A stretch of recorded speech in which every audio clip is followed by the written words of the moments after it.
Back to my channel Rahul Print Study. In this video, we'll talk about the nature of crime and some definition also. This course related to law of crime, course code LB104. I am going to read from the providing case material by Delhi University Law LLB. Okay.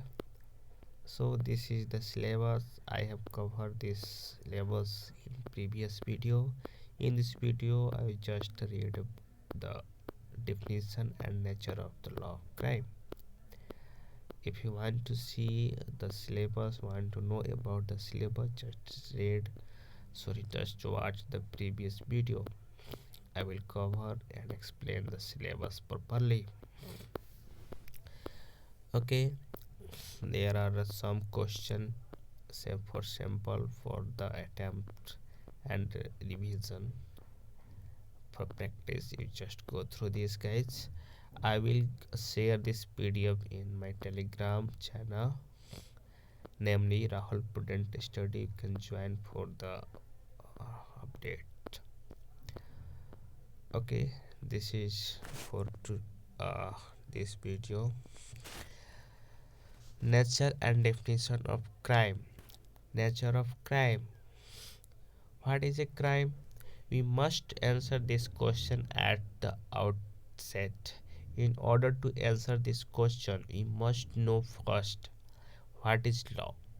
Okay, because the two questions are closely interrelated. Traditionally, we know a law to be a command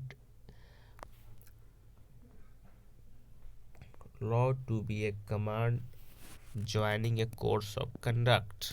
Okay, the command may be of a sovereign or of political superiors to the political inferiors, or it may be command of a legally constituted body or legislation emanating from a duly constituted legislature to all the method of the society. So about law, just a law to be a command of enjoining a course of conduct. Okay,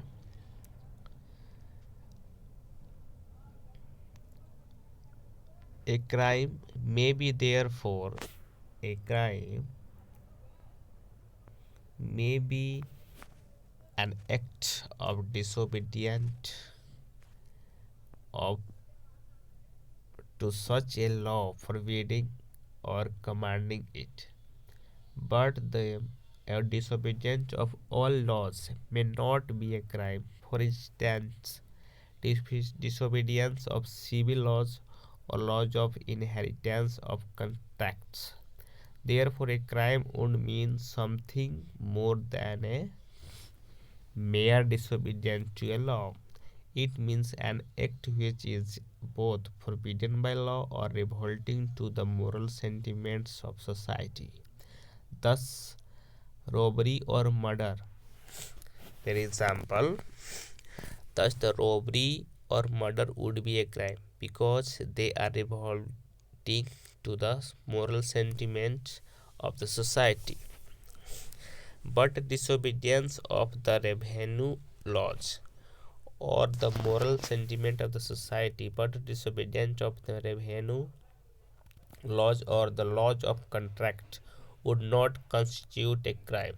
Okay, then again the moral sentiment of the society is flexible long term because they may change and they may do change from time to time with the growth of the public opinion and the social necessities of the times.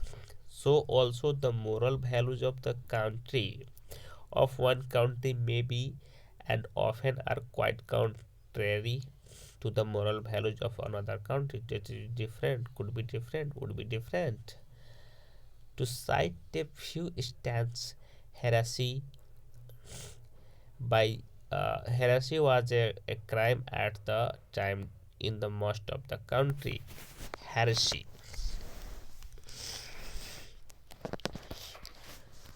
of most of the country of the world, because in those days offended the moral sentiment of the society.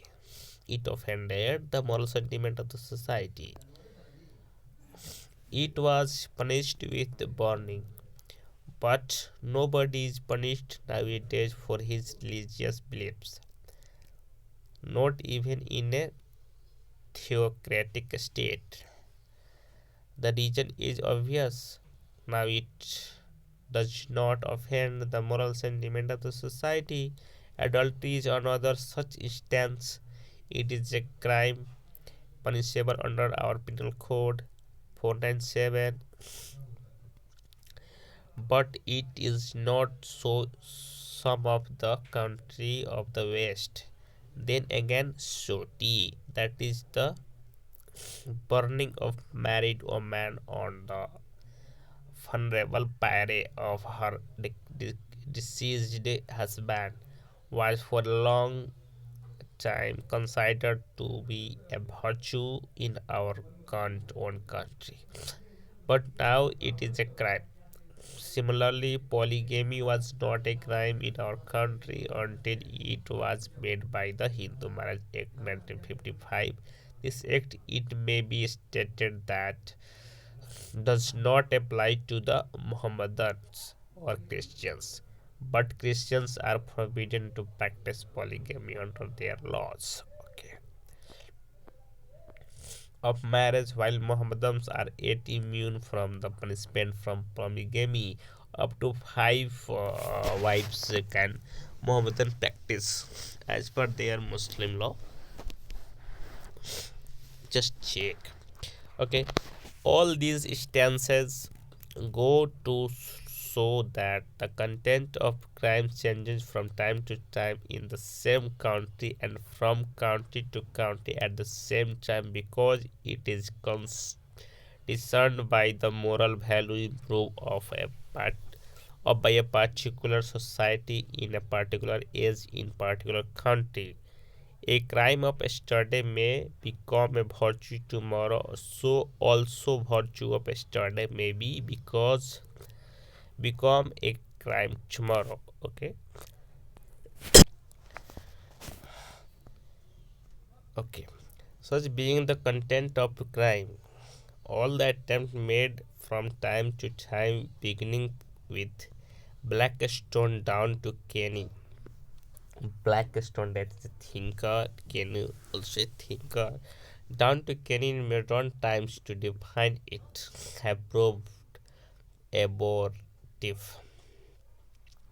Therefore, the present writer agrees with Russell when he observed that to define crime is a task which so far has not been satisfactorily accomplished by any writer.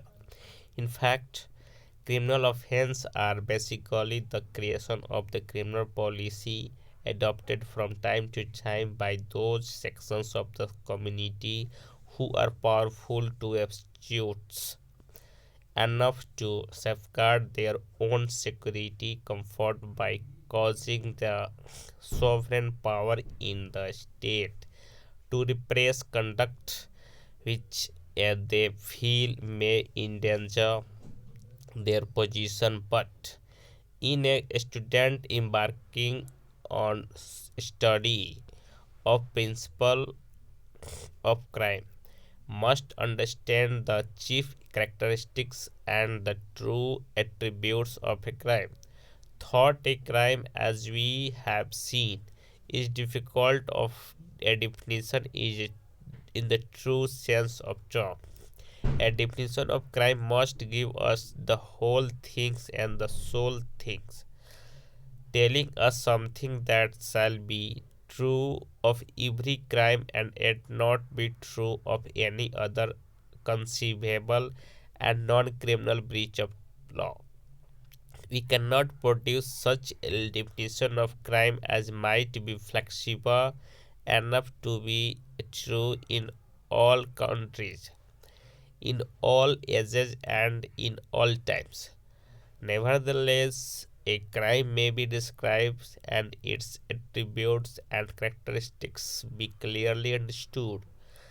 In other, in order to achieve this object, we purpose to adopt two ways, namely, first we shall distinguish crime from civil and moral wrongs, and secondly, we shall critically examine all the definitions constructed by the eminent criminal jurist from time to time. Okay. Distinction between moral, civil, and criminal wrongs. Okay. The distinction between moral, civil, and criminal law. Okay. In order to draw distinction between civil and criminal liability, it becomes necessary to know clearly what is wrong. Okay. Of which all three are species. Okay. There are certain acts done by us which a large majority of civilized people in the society look upon with disapprobation because they tend to reduce the sum total of human happiness to conserve, which is ultimate aim of all laws. Such acts may be called wrong. For instance, lying, gambling, cheating, stealing, homicide, proxying in the class, gluttony, and so on. The evil tendency and the reflection action in the society of these acts are or wrongs, as we have now chosen to call them, differ in degree. Some of them are not considered too serious enough as attracts law's notice. We only disapprove of them. Such wrong may be designated as moral wrongs. For instance, lying, overeating, overeating or gluttony, disobedience of parents. It's a moral wrong.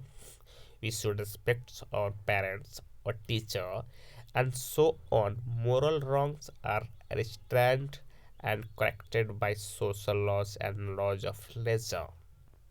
So, moral wrongs are restrained and corrected by the social laws and laws of leisure. Okay, there are other wrongs which are serious enough to attract the notice of laws.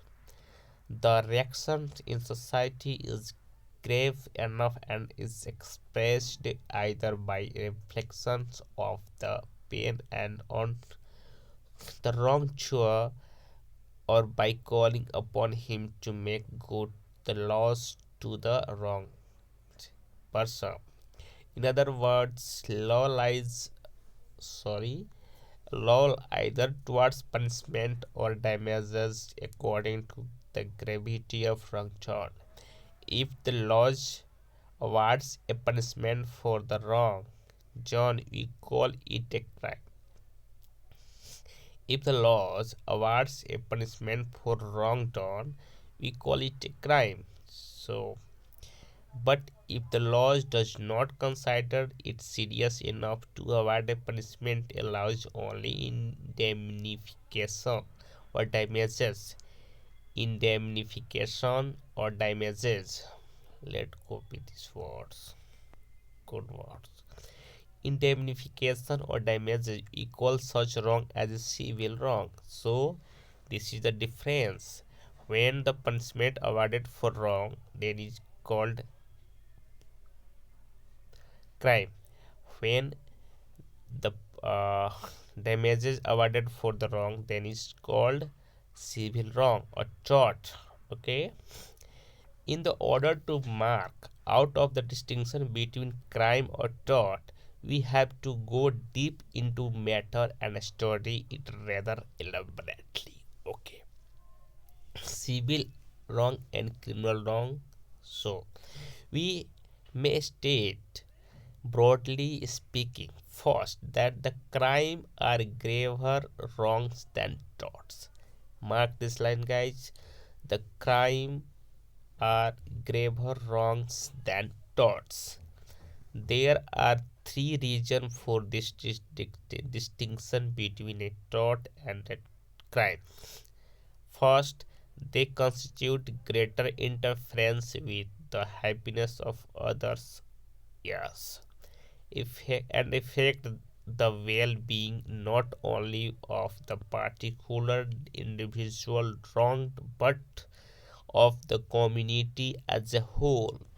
Yes. Secondly, because the impulse to commit them is often very strong and advantage to begin from the wrongful act.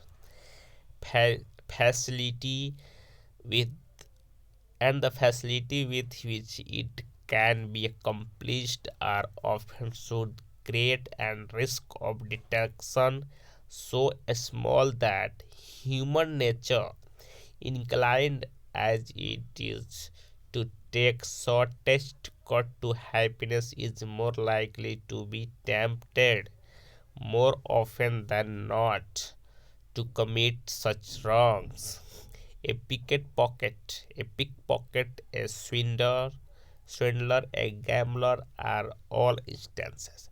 Thirdly, ordinarily they are deliberate acts and directed by an evil mind and are harmful to the society by the bad example they set.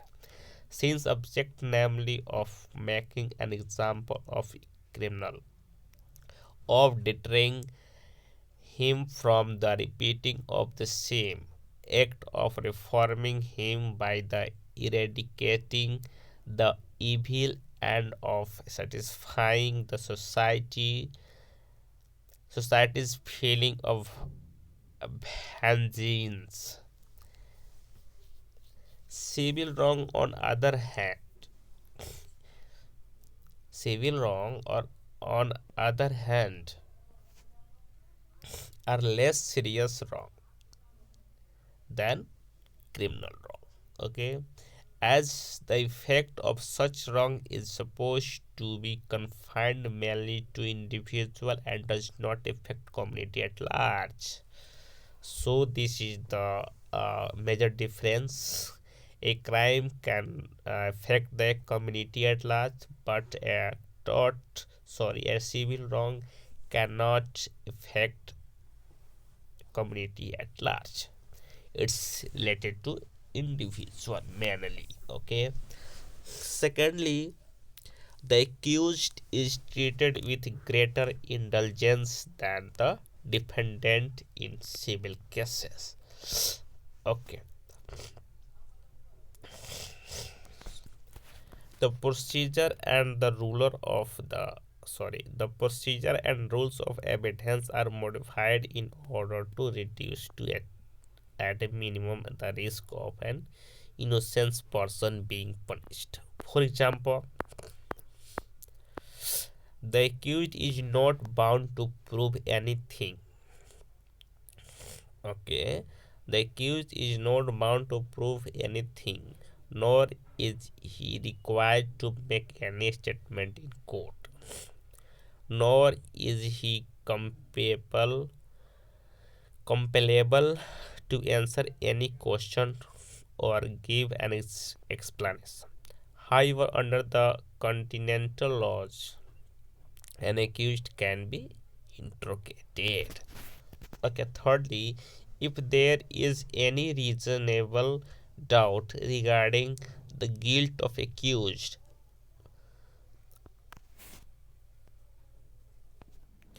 secondly, the accused is treated with a greater indulgence than the defendant in civil cases. The procedure and the rules of evidence are modified in order to reduce a minimum the risk of an innocent person being punished for. Okay, for example, the accused is not bound to prove anything, nor he is required to make any statement in the court, nor he capable to answer any question or give an explanation. However, under the continental laws, an accused can be integrated. Okay. Thirdly, if there is any reasonable doubt regarding the guilt of the accused, the benefit of doubt is always given to the accused. It is said that it is better that 10 guilty men should be escaped rather than an innocent man or person should be suffer. Mark this line, guys. इस line के कहने का मतलब है चाहे 10 व्यक्ति मतलब escape हो जाए, छूट जाए, बट एक इनोसेंट पर्सन को हम सजा नहीं दे सकते. Okay. But the defendant in a civil case is not given any such benefit of doubt. Okay. But ऐसा civil case में नहीं होता. Fourthly, crime and civil injuries are generally dealt with in different tribunals. The former are tried in the criminal courts while the latter in the civil courts. Fifthly, in case of civil injury, the object aimed at to indemnify the individual wronged and to put him as far as practicable in the position he was before he was wronged. Therefore, he can compromise the case, whereas in criminal cases, generally the state alone, as the protector of the rights of its subject, pursues the offender and often does so spite of the injured party. There are, however, exceptions. One except exceptions this rule. Lastly, an act in order to criminal must be done with the malice or criminal intent. In other words, there is no crime without an evil intent. Actus non facitrium nisi mens sit rea. Actus reus, unless not an crime, unless or until guilty mind or mens rea attached to it. So, for accomplishment of crime, there should be actus reus and mens rea come together, which means that the act alone does not make a man guilty unless his intention were shown. So, this essential of the crime distinguishes it is from civil injuries. So, in civil injury, there is no such provision as the criminal criminal wrong.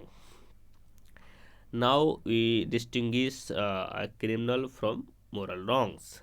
A criminal wrongs may also be distinguished from a moral wrongs. It is narrower in extent than the moral wrong.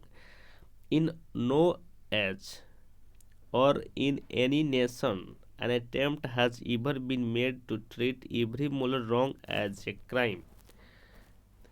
In a crime, an idea of some definite gross undeniable injury to someone is involved. Some definite overt act is necessary, but do we punish a person for ingratitude,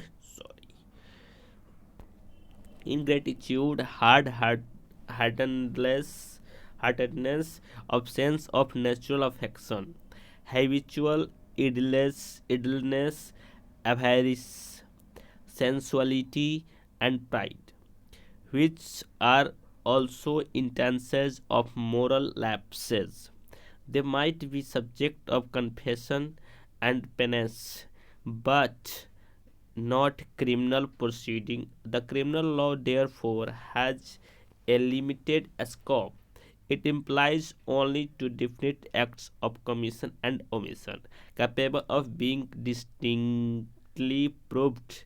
These acts of commission and omission cause definite avails either on definite person or on community at large. Within these narrow limits, there may be likeness between criminal law and morality. For instance, offenses like murder, rape, treason, robbery, theft, and like the like are equally abhorred by law and morality. On the other hand, there are many acts which are not at all immoral. Nonetheless, they are criminal. For example, breaches of statutory regulations and by laws are classed as criminal offences, although they do not involve the slightest moral blame. So also the failure to have a proper light on a bicycle or keeping of a pig in wrong place, or the neglect the breach of bylaw to cause a child to attend school during the whole of the ordinary school hours. And the conversely, many acts of great immorality are not criminal offences, as for example adultery in England or incest in India. Incest, adultery in England or incest in India. However, whenever law and moral unite in the condemning an act, the punishment for the act is enhanced. Stephen on relationship between criminal law and morality observes. Stephen, as a thinker, observed regarding the between relation of the morality and criminal. The relation between criminal law and the morality is not in all cases the same. The two may harmonize. There may be a conflict between them, or they may be independent. In all common cases, they do, and in my opinion, wherever and so far as it is possible, they ought to harmonize with and support one another. Everything which is regarded as enhancing the moral guilt of a particular offense is as a recognized as a reason for the increasing the severity of the punishment awarded to it. On the other hand, the sentence of the law is to moral sentiment of the public in relation to any offense what a seal is to hot wax. What a seal is to hot wax. It converts into a permanent final judgment what might otherwise be a transient sentiment. The mere general suspicion or knowledge that a man has done something dishonest may never be brought to a point, and the disapprobation excited by it may in time pass away. But the fact that he has been convicted and punished as a thief stamp a mark upon his for life. In short, the infliction punishment by law gives definite expression and a solemn ratification and a justification to the hatred which is excited to be to the commission of the offense, and which the constitutes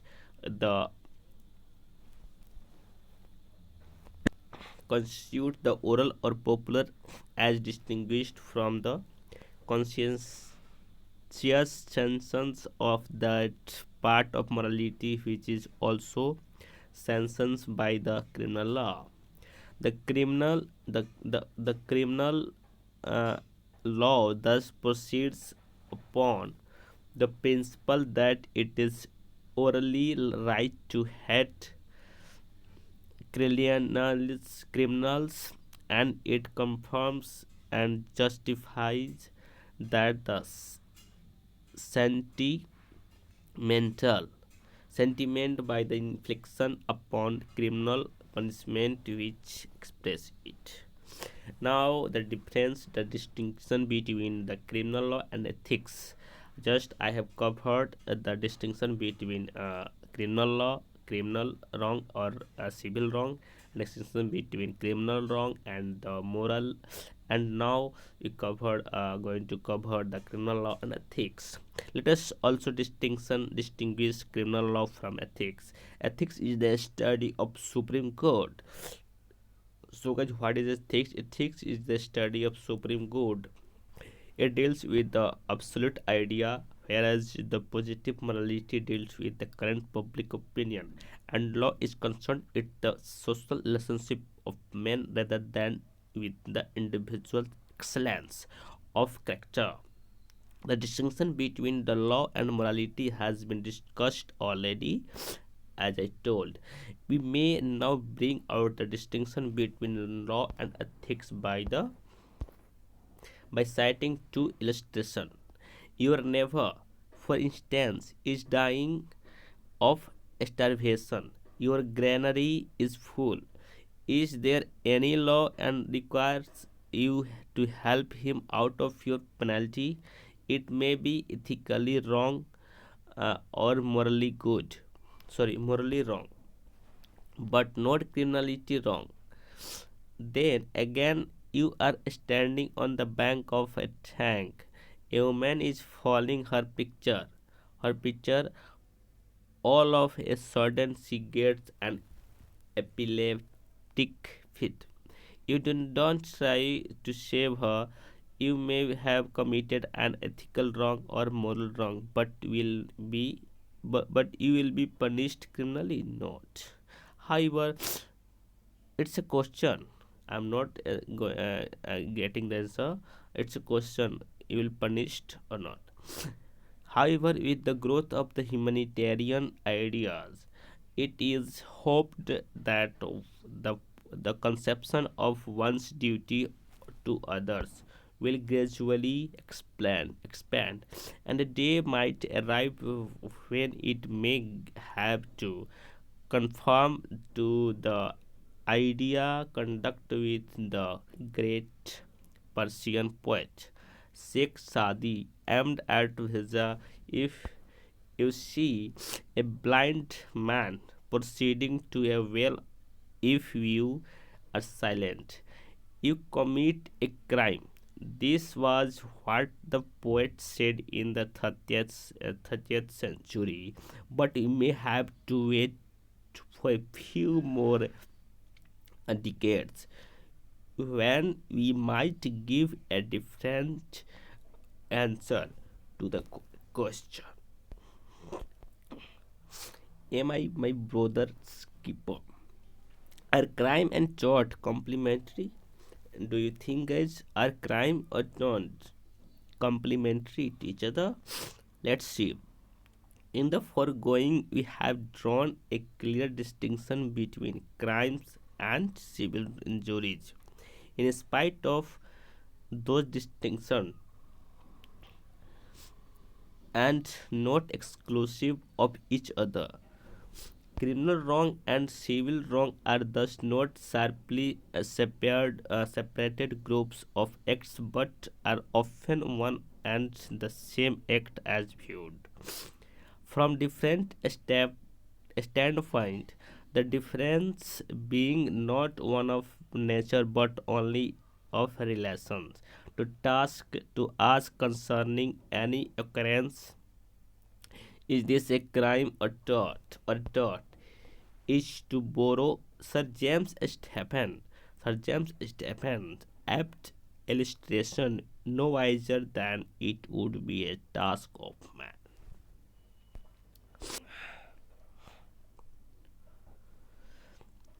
Is he father or a son?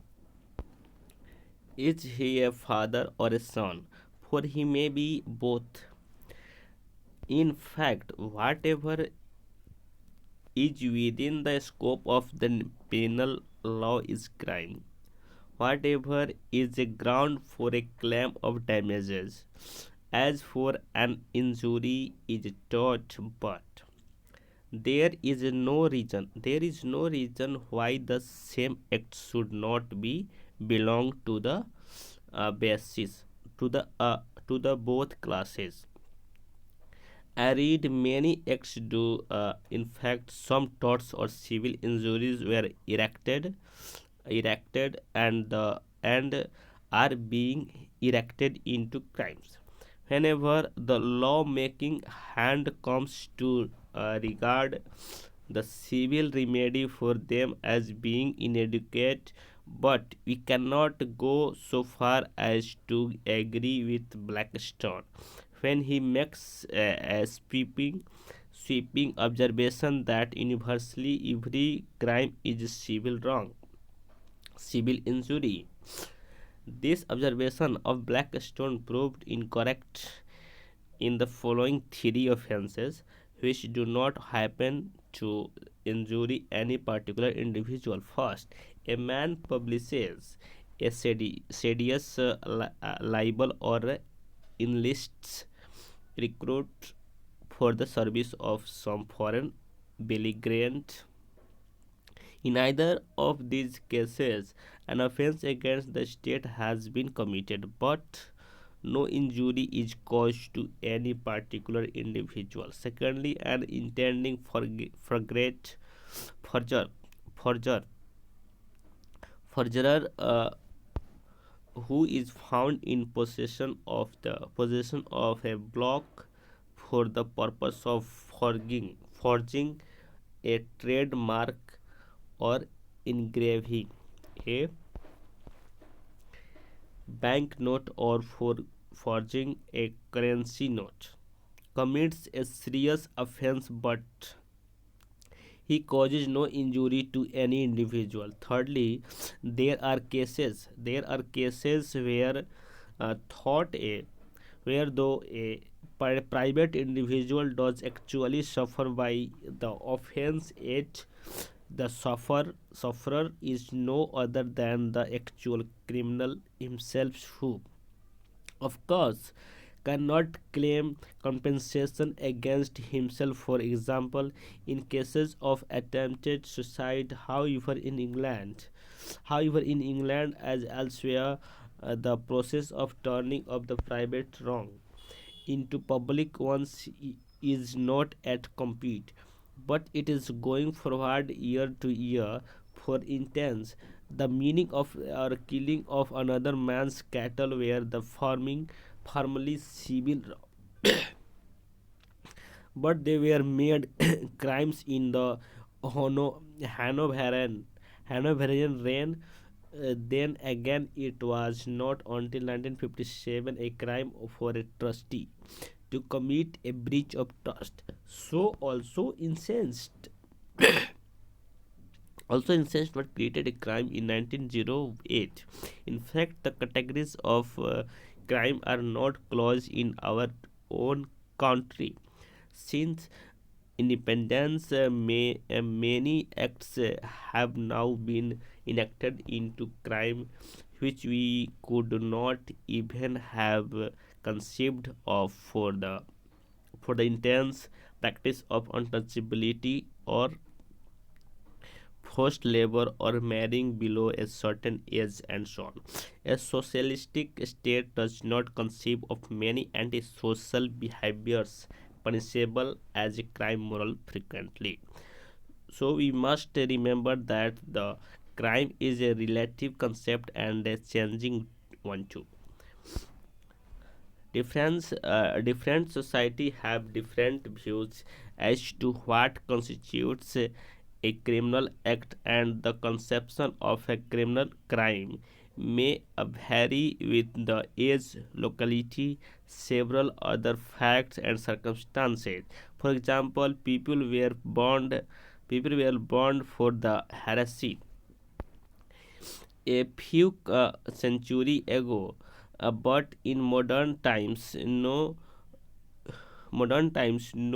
civilized nation punishes a man on the ground that he professes a different religious view.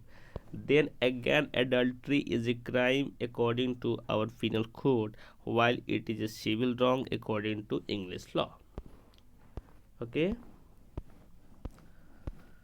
Now the next topic will be covered in next video. Constituent element of crime, elements of a crime. Okay. So guys, now I'm going to end the video. That's it for now, guys. I hope you like this video. You can also suggest me for this session is helpful or not. You can suggest just how can I enhance or attempt to enhance the video. It could be I try to explain or not. So all thing you can suggest me by the writing comment. Thank you so much for watching this video and being here. Have a nice day. Be safe. Thank you so much.